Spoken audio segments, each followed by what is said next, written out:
It's very easy to allow our emotions to dictate the words that we say. If things aren't going well, it's very easy to complain, very easy to see the glass half empty. The words that we say are usually more negative, whereas when things are going well, we're typically more positive, glass half full type mentality. And in today's video, I want to talk about that. Before I get into the message, if you guys find value in what I say and what I share, make sure to give the video a thumbs up and share it with a friend. So Ephesians chapter 4 verse 29 says, "Do not let any unwholesome talk come out of your mouths, but only what is helpful for building others up according to their needs, that it may benefit those who listen." So I'm in sales, I'm cold calling all day, and I'm constantly thinking about what my opening line is going to be so that I can try and schedule a meeting. I haven't really thought much about the way that I talk to myself. And as a man, as someone who is faithful, it's to be a leader, it's to be a role model. And the Bible says that what we say matters. And I've become very frustrated, over my life and allowed certain emotions to dictate the things that I say. And so I want to read off a few studies that I looked into because I just wanted to look into this a little bit deeper and see what the overall consensus is, and if there were any studies that were done on this, because everybody talks about positive mental attitude, but really what studies were done on this, and is there any data to actually show it, and to provide some more insight into what the Bible is saying. And so I found a few that I want to share. The first was in the Harvard Business Review, and it was talking about those in leadership. And it may seem pretty obvious, but it's saying that the most effective leaders are those who use their words wisely, focusing on clear, positive, and constructive communication. So how often do you think about the words you say, the phrases you use, the way that you lead?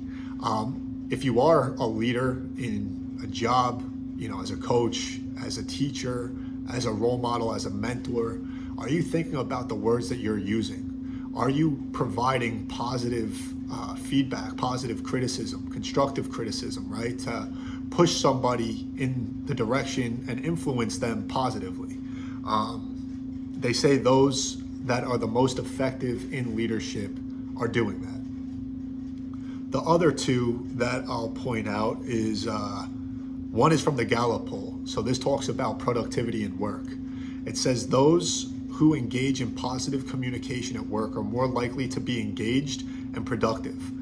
So if you think about your work environment, think about, if you're a student athlete in college, in high school, if you're in, the league, and you think about the culture around you. What are those people saying around you? What are your teammates saying? Are those that are, not doing as great negative? And if so, what are they saying? Or are those who are doing great, what are the things that they're saying? Are they talking more positively? Are they seeing the glass more half full than those who aren't playing or producing as well as those who are? Something interesting to look into. The last study that I'll read off has to do with psychology. So for those that may be dealing with anxiety, depression, stress, etc., again, this is something that may seem pretty straightforward, but the Journal of Social and Clinical Psychology ran a study and said that those who frequently engage in or are exposed to negative speech are more likely to experience anxiety, depression, and stress. So again, not only does it matter what we say, it matters who we hang out with, who we're exposed to, the environments that we're in. If any of those are negative or have negative speech or have anything negative about them, you need to remove yourself. You need to put yourself in a better position where you're not dwelling on all the negative things. In football, we had a saying where you couldn't complain about anything unless you brought a solution to the table. We need to have more solution-oriented mindsets rather than a complainer's mindset. Because if you're looking for it, it also says in the Bible that you're always going to find it. So if you're looking for something to complain about, you're more than likely going to find something to complain about. But if you find something that can potentially be fixed and you have a solution for it, then you can bring that to the table. That's positive reinforcement. And so I hope you guys found value in this video and in this message. I thought these studies were pretty interesting. Again, if you did, make sure to give the video a thumbs up, subscribe to the channel, share it with a friend. Would love to hear any feedback that you guys have. Thanks for watching. Appreciate the time.